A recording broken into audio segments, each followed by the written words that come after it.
As always, I'm very pleased to have received a response in the last recording. It was a rather crisp response and an intelligent one, though I found it to be an occasion for diverting me from my main intention. But this is only a sign that das Man is richtig or proper in each of us still, and that an individuation away from the common forces is not yet in our hands, though we should attempt to spend a while thinking about how that could be affected. The response to the notion that the fact as the scientific fact is itself nihilism because it's the wertfrei or value-free fact was met with,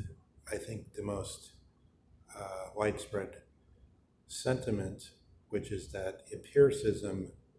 is real, which is to say we can learn in some way from experience. Experience isn't simply to be equated with history as the trial of tears and tricks and the wars of states and the little trivial lives of beings without number that have never been mentioned and are almost utterly forgotten. A strong form of this kind of sentiment, I think, going beyond what the comment pointed to, which was the utility in medicine, or the supposed utility that could be questioned, would be the atheist notion that Christianity is bunkum because one must be able to answer immediately and without further hesitation that no such thing as a resurrection could have occurred, nor did it in fact occur. So that you have somebody on the cross, bled out, clearly dead to all appearances. We may not have a strict definition of death, but death in the vernacular sense means that we're not going to see this person again. That 3 days supposedly passed, which would be apparently as a rule of thumb, the time that you wouldn't need that bell inside the Victorian coffins, which was put there because sometimes when the coffins are dug up, you find that the person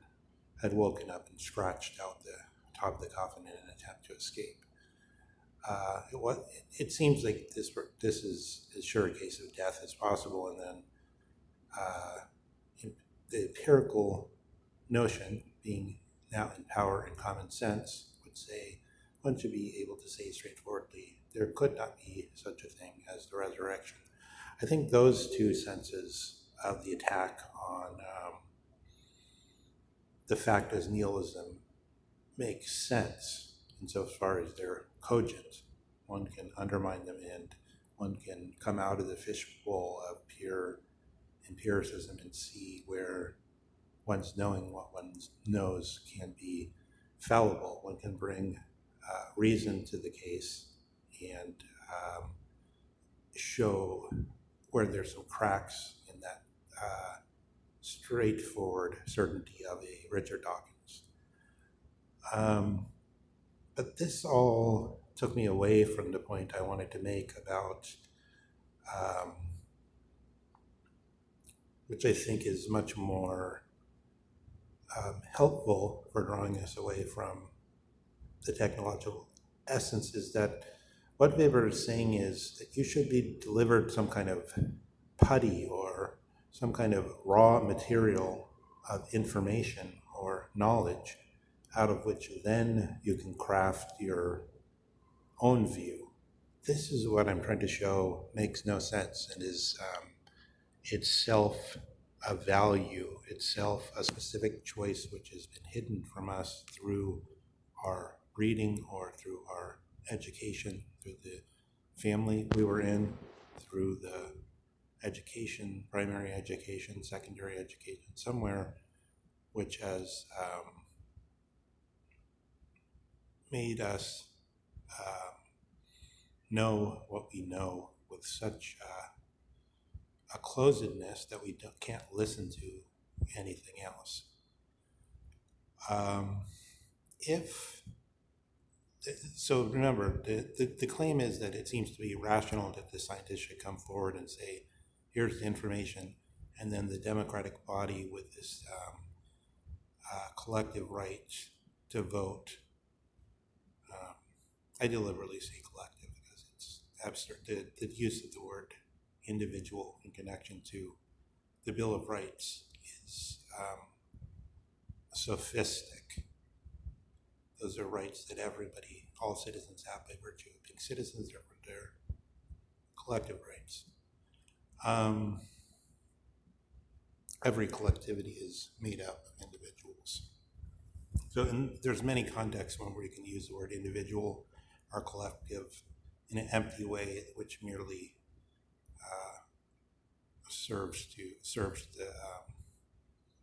sophist and the pharisaical side of ourselves. This use of the fact to mean this which is delivered over to the voter, and the vote is supposed to be preservative of all his other rights. This supposed sovereign voter who must have true information, so then he can reason on his own, free from the apron strings of the church or whatever authority was formerly leading the mass of people in their thinking. This freedom is supposed to be supplied, first of all, I just mentioned in order to, it's almost rhetorical, but I say it's supposed to be supplied by the media, so we can all see what the fact of the word media signals to us in this specific time, which surely it would not have signaled in 1955 or so, when the opinion came out that the question of I forget how the opinion read, but it's something like certain closely defined and narrowly limited categories of speech, such as obscenity, such as insult, equal to quote unquote hate speech, or no, what is it called? Fighting words, equal to fighting words. Hate speech wasn't obviously a term in use in the 50s, I don't believe, or not in the same context, but the word fighting words and the word hate speech has somehow come into those supposedly narrowly defined categories, but in a problematic way today. And the opinion from the 50s, the Supreme Court opinion from the 50s went on to say there's never been thought to be any constitutional problem with these exclusions from free speech, including slander and including,